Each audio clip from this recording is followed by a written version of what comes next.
Maybe if a stock has too much risk and too much up and down for you, that means maybe your risk tolerance isn't at the level that you need it to be for you to own certain stocks.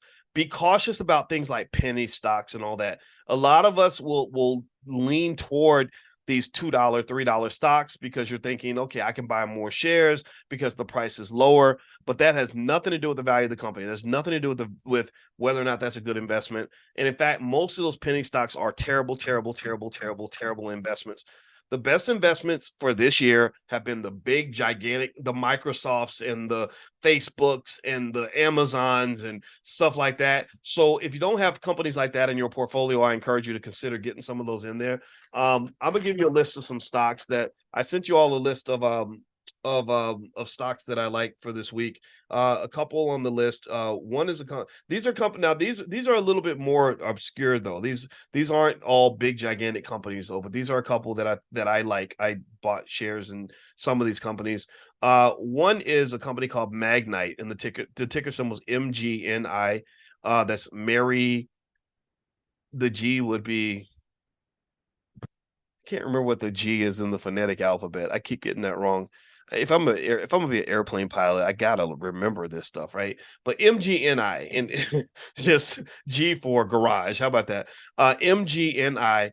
And another one is AMark Precious Holdings. That's AMRK. So feel free to take a look at AMRK, and Magnite MGNI. Those are just a couple of stocks that I like. And there's more if you go log in, look under what Dr. Boyce is buying, and you'll find that they golf. Thank you, D Moore. See, I should have known that. So bad. Man, I'm so embarrassed right now. All right. So let me see. Next, let me grab the next question here. Okay, the next question is Yakita says, what happens when our fiat money gets shut down? Many seniors and others that didn't or no longer have IRAs or 401ks. I don't think they're going to shut down your fiat money. I'm not saying that they won't do it. I'm not saying, I mean, anything's possible. It's just never happened to this point, and the financial system's been around for a while. However, if that is a concern for you, maybe some investments in some precious metals and things like that could benefit you. Like if you want to buy gold, you can buy it directly, or you could just buy like there's an ETF, GLD. GLD is the ticker symbol, and it's an asset that you have that connects to the price of gold. So as the price of gold goes up, the GLD goes up, and it allows you to get the effects of owning gold without actually having to buy it. So or maybe also if you're worried about the United States economy, then maybe investing in some international funds that have assets overseas, or an emerging market fund could be a good idea. So one, let me see if I can find one. I'm literally going to go to Robinhood, and I'm going to type in emerging market. Here we go. So there's the iShares MSCI Emerging Markets ETF. This tracks an index of emerging market firms weighted by market cap. So these are companies outside the United States. The top 10 holdings are Taiwan Semiconductor, Tencent Holdings in China, Samsung, Alibaba. These are all big, strong companies in other countries. Now, in the last 5 years, it's lost 1%. So it's not something that's going to make you rich necessarily. And it's only gone up 2% so far this year in an economy where things have gone up quite a bit more. However, the ticker symbol for that fund is, let me see, what's the ticker? EEM. So feel free to go take a look at that. Let's see, another one here, the JP Morgan USD Emerging Markets Bond ETF. So this tracks an index of US dollar denominated sovereign debt. So it's debt issued by emerging market countries. So this is debt that they have that is dollar denominated. They have to repay the debt in dollars. The listed name for EMB is the JP Morgan USD Emerging Markets Bond ETF. The ticker symbol is EMB, and the top 10 holdings are debt in different countries like Kuwait and Qatar and Brazil and things like that. So if you want to get exotic and fancy with it, you could invest in that. Now, let me just tell you though, that fund I just described, it only went up 1% in the past year. The last 5 years, it's gone down 20%. So some of these assets are designed more so to be safe than they are to actually have a lot of growth. So, assets like that, you might say, well, why would somebody buy something that's gone that doesn't hardly move like that? Well, it's because some people get to the point where their goal isn't necessarily to make a ton of money. Their first goal is to protect the money that they have, right? So something like this, while it's not going to necessarily make you rich, because it's not going to double in price, it's not going to shoot through the roof. You at least know that your money is going to be stored and preserved, and it's not going to disappear. And then also, let me see here. I'm trying to see if there's like some sort of a dividend. Some of these assets have a dividend that they pay. Now here I don't see anything about a dividend, but there are. Let me see. Like, so some dividend paying assets. Like I know Chevron has a really good dividend, and there's some others out there. And also, if you're in the Prime program, I think of the money you make from selling call options and put options is almost like a dividend, and that actually can be pretty substantial. I know some of you are making a lot of money from that. So I don't know. I these are some ways to sort of think about it. One other, let me see here. Let me grab. Okay, if you want to look at the most in Robinhood, what I like also is they give you the most popular stocks that people love the most. The most popular stocks on Robinhood are actually Tesla, Apple, Amazon, Ford, AMC, Microsoft, Disney. I don't like AMC. I think AMC is heavily overvalued. I love Microsoft. I love Amazon. Apple's okay. Apple's pretty safe. And I think that if you have a riskier side, you might like Tesla. Now, if you what I also like about Tesla, though, my favorite thing about Tesla is that a person could sell the call options on Tesla and generate quite a bit of money on the call options on Tesla, right? So if you had 1,000 shares of Tesla and with the price of 234, and you sold the calls at a strike that's like, let's say 3% above the current price, and you go out about a month, then you could actually make $10,000 a month on your 1,000 shares of Tesla. 1,000 shares of Tesla is not cheap. It will be about $250,000. However, that's cheaper than most houses. Most houses don't cost $250,000. So one play that I've seen people make in the Prime program is to sell or to pull equity out of a property and make an investment in the stock and generate more income from the stock than they would have generated from the property. But you have to be really careful. You have to make sure you manage the risk, right? Your put options, that's what all that's for. If you're not doing that yet, or you don't know how to do that, just join us in Prime class. But by the way, for you guys that are in the Prime class, we're going to have a class later on this week. I'll text you guys. So you can go to drboyceprime.com, and you can also check out the previous lectures that are already there at drboyceprime.com. All right, so let's see here. What's your process of researching stocks? I read a lot of financial news, and I subscribe to some things that give me various forms of information, and then also I'm able to kind of interpret the information in a certain way just because of my background, right? So it's not a specific process per se, but I did actually formalize something that was kind of an 11-step process that I put together in the Black Stock Market Weekend. And let me see, the URL where we put it, we did have a vanity URL where you guys go take a look. It was the drboycemethod.com, but I don't know if that's, there we go. Yeah, if you go to the drboycemethod.com, I put together an 11-step method that you can follow if you want to know the way to sort of pick stocks, or just sort of a formalized process. I can't say that I use all 11 steps every time I do it, but if you're taking your time and going through it piece by piece, those are 11 questions to ask yourself about a stock before you decide to add it to your portfolio. Because there's, stocks are like dating, where there's somebody for everybody, right? Like there's very few people out here that can't be in a relationship with anyone, right? So it doesn't matter if you're tall, short, fat, thin, rich, poor. There's somebody for everybody, right? And some people have more options than others. But then also it's about a preference, about what do you prefer? So with stocks, you have to figure out who you are and what kind of investor you want to be to decide which type of stock you want to add to your portfolio, right? So, and that's why it's very dangerous to take advice from other people that is, sort of definitive advice, like, oh yeah, you got to buy this or you have to do that. That right there tells me they probably don't know much about what they're talking about, because anybody who just says you have to do this particular way or I bought this and I own this stock, you have to own it too.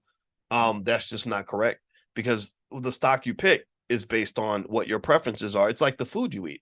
Everybody doesn't have to eat the same food. Everybody doesn't need the same food.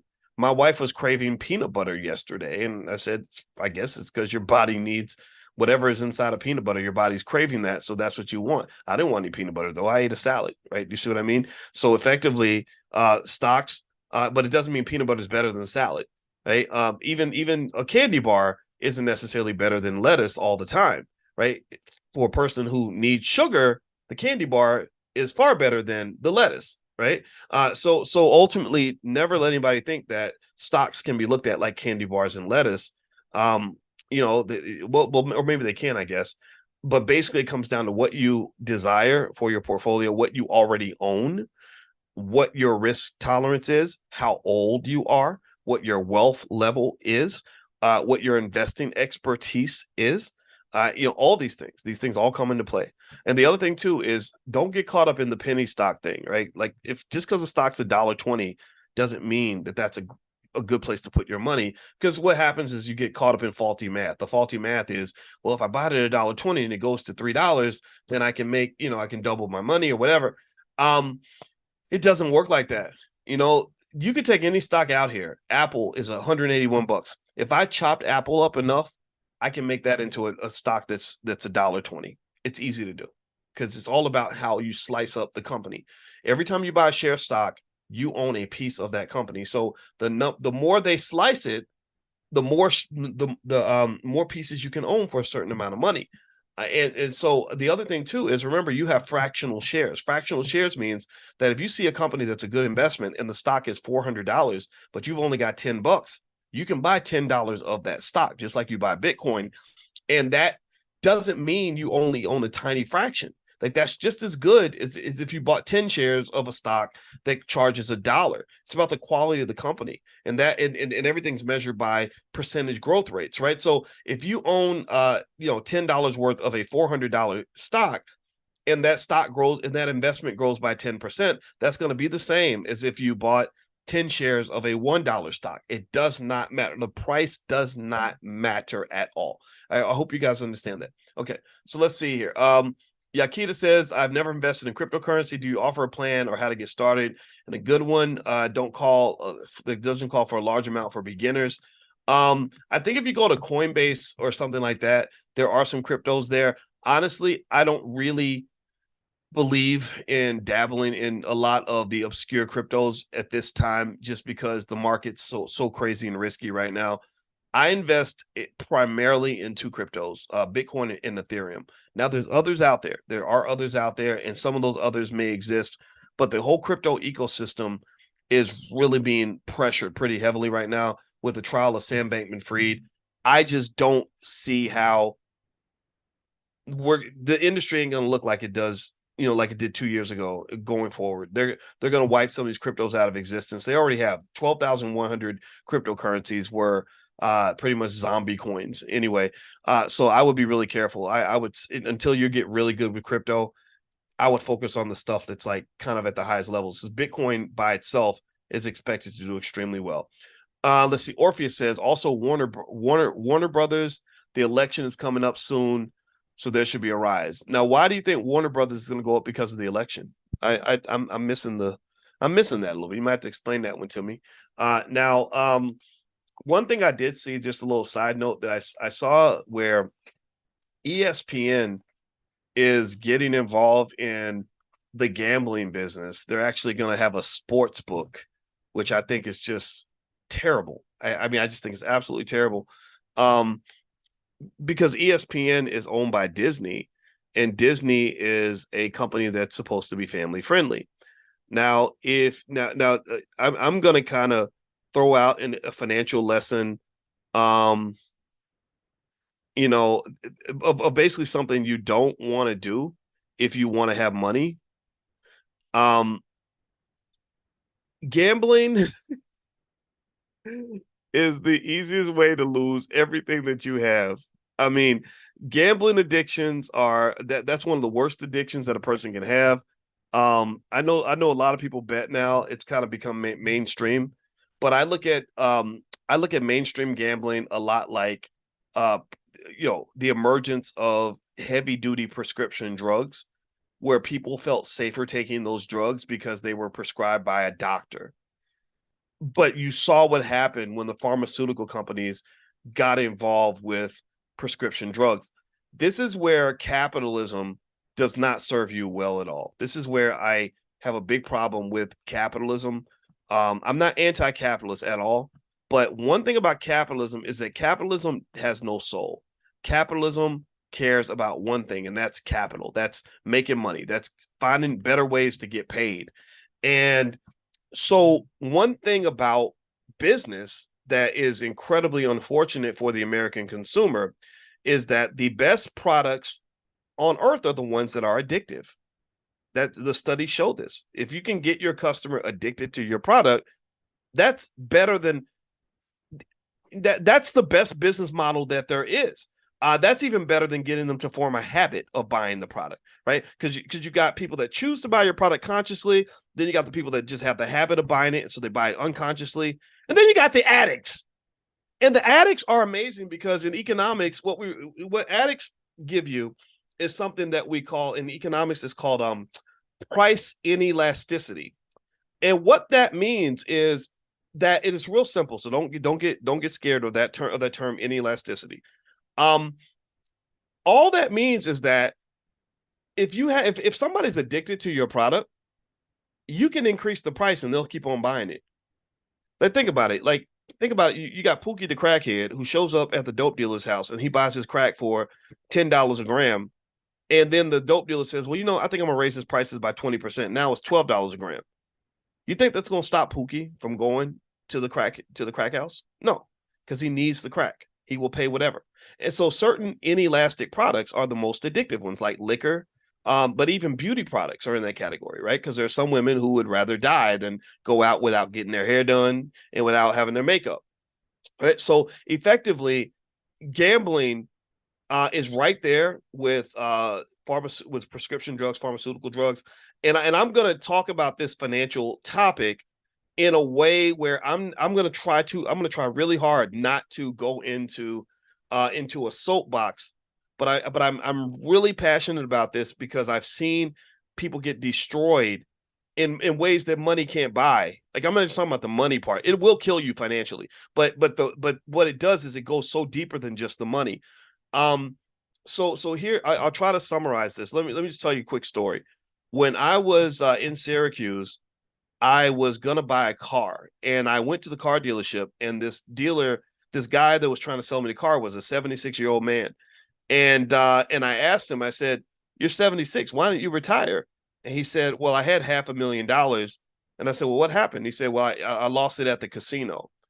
And I remember sitting there, and I was 32 years old at the time, and I was doing well. I was making good money. I was making $100,000, $115,000 a year at that time.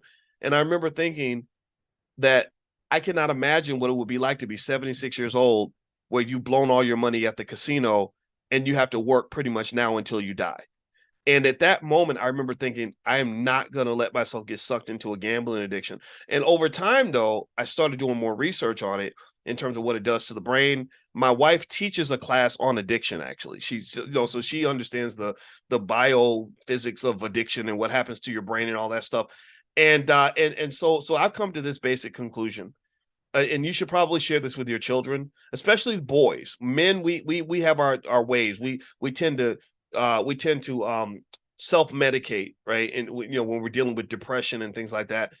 The four things that I've seen that will bring a black man down the fastest, if they're not done in moderation, are sex, like bad choices with women, drugs, alcohol, and gambling. Sex, drugs, alcohol, and gambling. Not that you can't engage in all four of those things if you want, but if you get to the point where you go beyond some sort of moderate participation, very bad things can happen.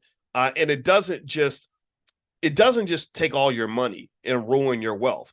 And this is why this is important for anybody, when you're thinking about relationships and stuff. I was just giving advice to a 32-year-old woman who's looking for a husband. And I said, don't consider marrying a man that has heavy vices like that, because you will lose everything. When I wrote my book, Financial Lovemaking, in 2006, I was interviewing a lot of people for these books, and I talked to countless women who lost everything because their husband had a drug addiction that took all the family money, some addiction involving women, or a gambling addiction.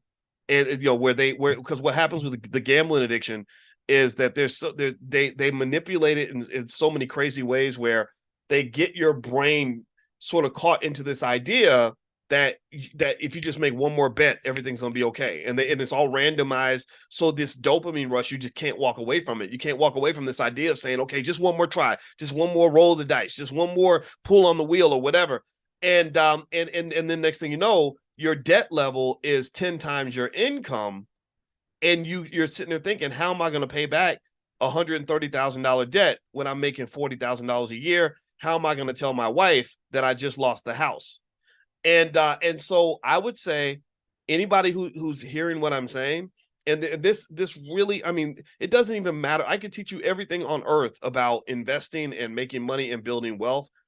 But if you violate any of those rules in any of those 4 major areas, you'll lose everything. And I'm not kidding. And I can give you real life examples with this. Sex. The Michigan State had a head coach that had a $95 million contract. Something weird happened with a woman. He got accused of something that it doesn't appear to be evidence that he did it. He lost a $95 million deal. He lost his whole $95 million contract. Drugs. Drugs are not cheap. When I was writing my book, Financial Lovemaking, there was a guy who told me that he left the house to go smoke a little bit of crack, and he got it did something to his brain where he lost track of time. He said, I didn't realize I've been smoking for 2 whole days. And when I came home, all my money was gone. My wife was gone, and the kids were gone. Alcohol. If anybody's ever lived in a house with an extreme alcoholic, you'll understand how many terrible things happen when alcohol is involved in terms of bad choices or whatever, right? When I was on a college campus, so many sexual assaults would happen. Alcohol was always involved, right? Gambling, actually, it's interesting. My father, and I don't know, this is not scientific, but I remember my father saying there's no addiction worse than being a gambling addict. Like, that's the worst kind of addiction you can have. And I still want to talk to him and ask him why he felt that way. But I can tell you that based on my research and what I have seen, gambling not only will destroy your wealth and destroy your family and all this other stuff, it will also stress you out if you choose to fall in love with and marry a person who has a gambling addiction. And also, what is really important, the reason I'm even taking the time to share this with you, is because now the horses are out of the gate. Now they're promoting gambling at sporting events, right? So that guy who's watching the baseball game gets a big ad in front of him saying, you can bet on the games. Get this app, this easy to use app, and start gambling. And during the pandemic, gambling shot through the roof, on phones or whatever. And the stock market became an avenue for gambling addicts. And that's why you saw the crazy stuff going on with GameStop and all that stuff. Now, I saw it, and of course, only so many people are going to hear what I have to say about it, but it became very concerning also because a lot of the people participating were like 23, 24-year-old guys who were just bored from the pandemic. And there was one guy who was gambling with stock options. He was a 23-year-old kid in Illinois, and he lived not too far from where I live, actually in Naperville, and which is a very affluent area. And Robinhood told him that he was $400,000 in debt. He didn't know what to do, so he just killed himself. Right. So gambling is serious. And they're starting to deliberately push the buttons to trigger you to want to gamble more. They know how to do this. This is why social media became so popular. They studied gambling theory and the psychology of gambling. Pavlov's dog. If you know anything about Pavlov's dog, look up Pavlov's Pavlov. Look up Pavlov's dog, and that explains to you how they kind of manipulate your thinking. Even the way they set up your notifications on your phone, so you'll scroll and you'll do this and that. Video games, they do that on video games to condition you to gamble. It's all built around this idea that if we can make our product addictive, we will maximize our profits. This is the dark side of capitalism, and the fact that ESPN is doing this is absolutely unbelievable and sad. It's outrageous. It's they're going to destroy millions of families with this. And what's really interesting to me is that it's taking Disney away from their core values. One of the Disney's original, beliefs was that they were a family-oriented company, right? Disney's all about family, family, family. Well, and they own ESPN, but you're not helping families when you're creating more gambling addicts. A lot of families have been destroyed because daddy couldn't stop gambling. And next thing you know, all the family money was gone. And so, again, if you're already participating, I'm not here to judge you or to tell you shouldn't do it. It's sometimes gambling's a little fun. I go to Vegas with my wife. I'm going to Vegas with my wife next in February, but you have to keep it in that box, because if you don't, everything I teach you about money is it's not going to matter. It's going to be null and void because your problems will be far greater than your accomplishments, or your problems will be far greater than your income level. And you just don't want those problems. The other thing, just another little side note about ESPN getting involved in the gambling business. Now, this is going to be great. I think it's going to be good for Disney stock. I think Disney stock is going to go up, but I think at some point they're probably going to sell ESPN. I could see them doing that because Disney's having some financial problems. But anyway, one other little side note with ESPN getting involved in gambling is that it's really a scandal waiting to happen because ESPN releases sports news. Sports news changes the whole gambling line. It changes the odds and everything else. So at some point, there's going to be some sort of breaking of that barrier that's supposed to exist. They always say, whenever they do that, whenever they deregulate like that, they always say, no, we've got safeguards in place. It's not going to be a problem. But it doesn't work. Just like Bill Clinton deregulated. I think he ended a law. I think it's called Glass-Steagall, which within banks, I think it's separate. It's separated like investment banking from commercial banking or something like that. I can't remember. But they were violating that wall like crazy because money is heavily tempting. Money is a heck of a temptation. Money's a hell of a drug. So the fact that so much money can be made by sort of breaking these little rules, that's going to happen, right? So ESPN's going to have a scandal probably in the next couple of years. Mark my word. Go back and watch this video if when it happens, where they're going to find out some reporter got paid money to tell a story in a certain way that was going to change the gambling lines and make money, and it's going to be all over the news. So I'm not a fan of it, and I want to warn you all again because we're intelligent Black people. Some of you ain't Black. If you're not Black, that's okay. We still love you. But intelligent Black people, you're ahead of the curve. I believe that when I talk to you guys, I really want you to have knowledge and information that other people don't have.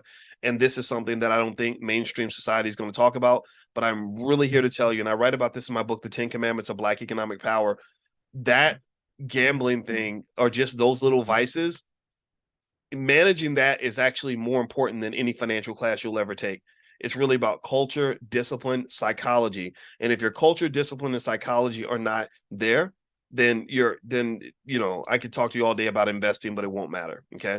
All right. So anyway, let me answer more questions here. Let's see here. Gregory says, I have an $80,000 HELOC to invest with an 11% rate. What's your opinion on where to start? I would say, Gregory, that